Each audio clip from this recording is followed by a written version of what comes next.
Quelque chose est venu, puis s'en est allé. Quelque chose s'est approché, puis est reparti. Le souffle a été là, puis il n'a plus été là. J'ai été doté d'un souffle, puis le souffle s'est envolé. Voici un geste esquissé et vite abandonné. J'esquisse le geste de faire et puis je me retire sur la pointe des doigts. Pas de geste, car tous les gestes ont failli.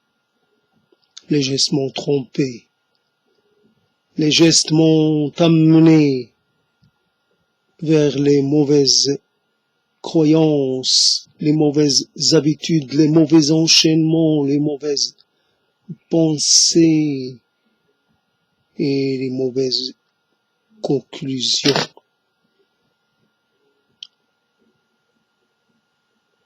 Voici un fil tendu entre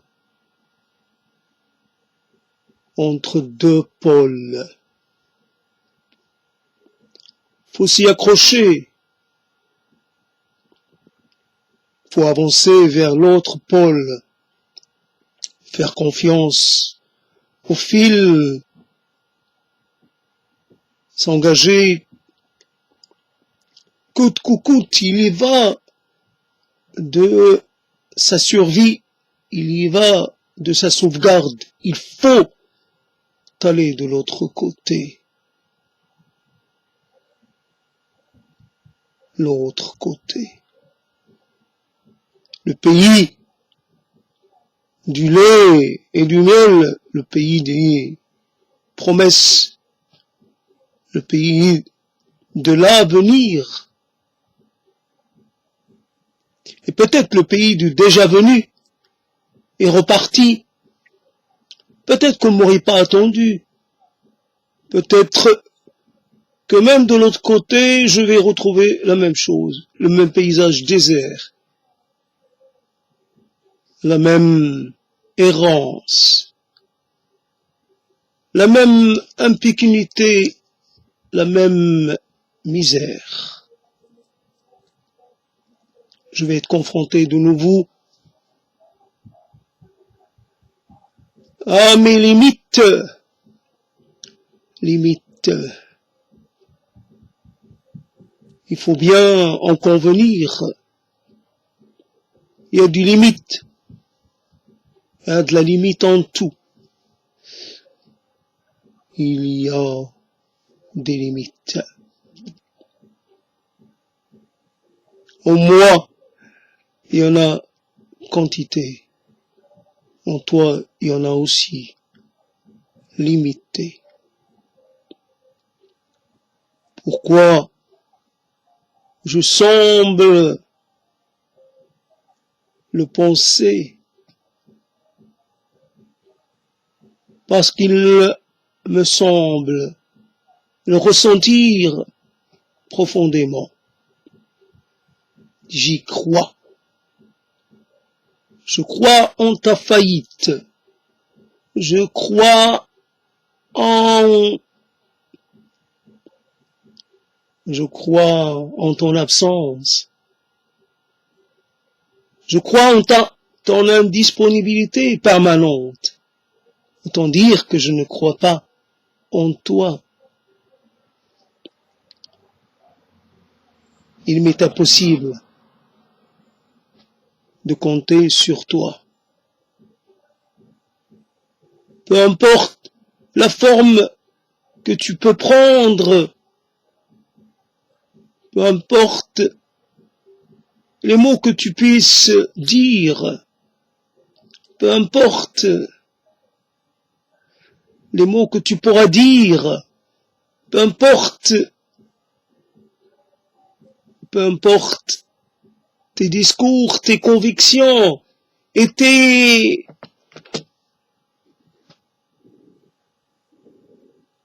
gestes de concordance.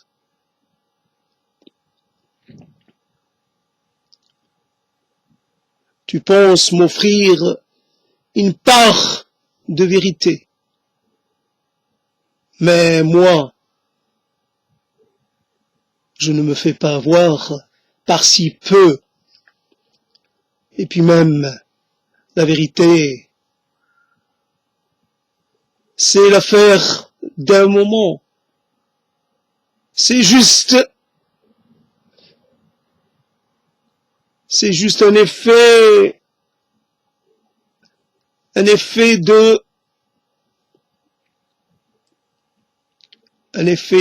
mental, comme l'effet optique, une illusion de perception, rien de plus.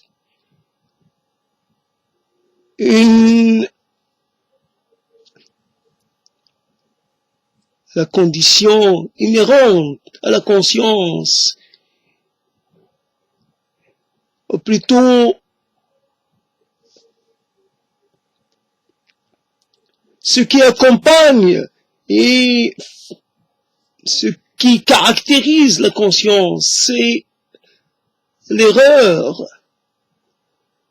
c'est la trompe, c'est le fait de l'erreur, la capacité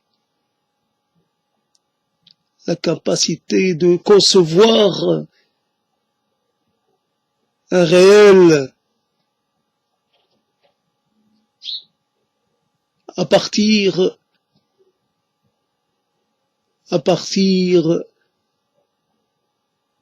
de quelque chose de peu assuré, de peu assurable. Ce ne sont là que des conventions et des affaires de style et des affaires de rhétorique. Ce que font naître les mots, ce que les mots font naître, les mots peuvent le défaire, peuvent le détruire. Ce qui surgit dans la tête peut être démembré par sa tête même, désarticulé, démantibulé. Qu'as-tu fait de ta vérité? Il n'en subsiste plus rien. Je l'ai mise en lambeaux, car je l'ai testé, et elle n'a pas résisté au stress test. Il n'a pas résisté. Voici son état.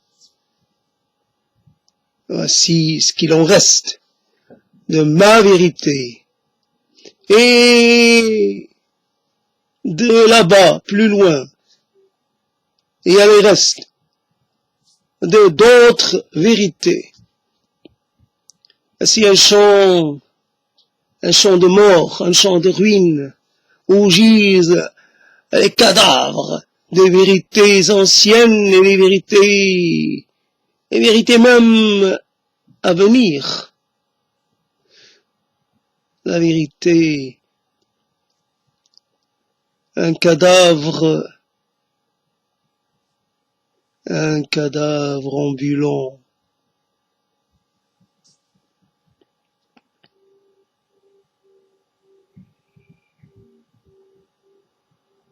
Une note stridente dans ce moment vide. Il n'y a pas de son. Il n'y a nulle trace de présence. Il n'y a pas d'écho. Il n'y a pas d'appel. Et il n'y a pas de réponse. Personne n'interpelle personne. Pas de voix circulante. Le vide est là, présent, terriblement présent. Il pèse, il comprime tout. Plus rien n'a de réalité, réalité concrète. La réalité semble s'être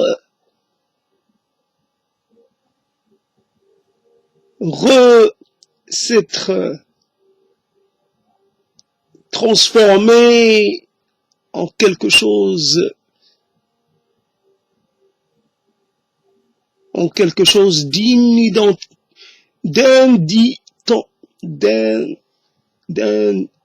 d'identifiable. On ne peut plus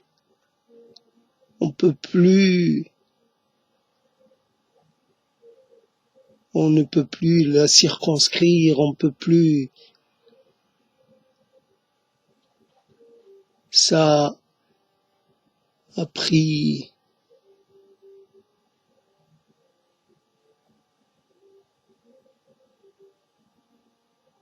le monde décomposé,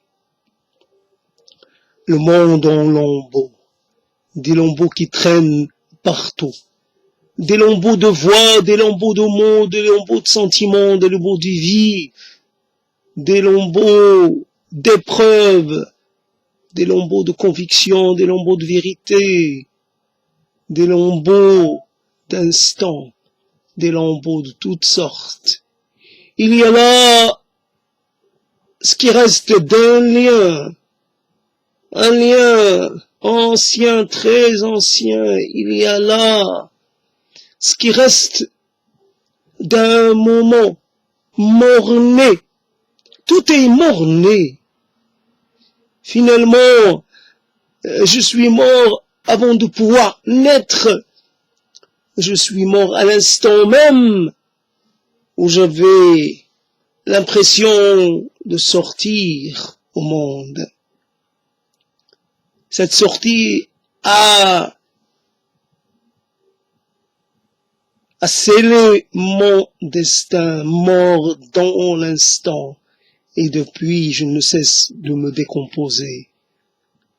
Je ne cesse de me morceler. Je ne cesse. Je ne cesse de courir après mon corps, après mon esprit, après ma vie, après toi, après toi, après toi, après toi, et tous, vous me fouillez parce que je sens mauvais, parce que je suis monstrueux, parce que je suis une chimère, parce que je fais peur, je dérange, j'embarrasse, je n'apporte que désarroi et malaise. Oui, mon mal-être semble contagieux, semble être en capacité de déteindre sur autrui. Et vous auriez raison de vous méfier. Alors, tenez-vous à distance. Restez sur vos gardes. Soyez prêts à fuir, à vous en aller très loin. Je pourrais peut-être vous faire entendre une de mes plaintes, et vous pourriez être touché par cette plainte. Il fut un temps où le ciel était rayonnant, où le ciel était ouvert, était immense. Et ce temps-là est derrière moi. Le ciel d'aujourd'hui est un ciel sombre, un ciel menaçant, un ciel oppressant. Je peux plus fuir dans le ciel. Je peux plus fuir nulle part. C'était la dernière frontière, l'immense et immense frontière. Mais j'y suis plus. J'y suis plus à mon aise. J'ai plus ma place. Mon bout de ciel m'a été arraché. J'ai été précipité au sol et je dois rester au sol, condamné à ramper, condamné à regarder vers le bas. Et aussi, remplis-toi de terre, remplis-toi de glaise, soit de la glaise, soit de la terre.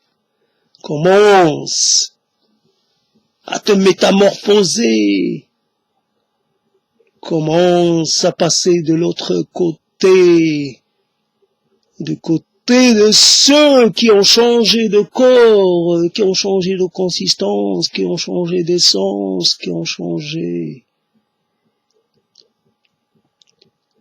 Voici l'invariance de la variance. Il n'y a que le changement qui soit permanent. Il n'y a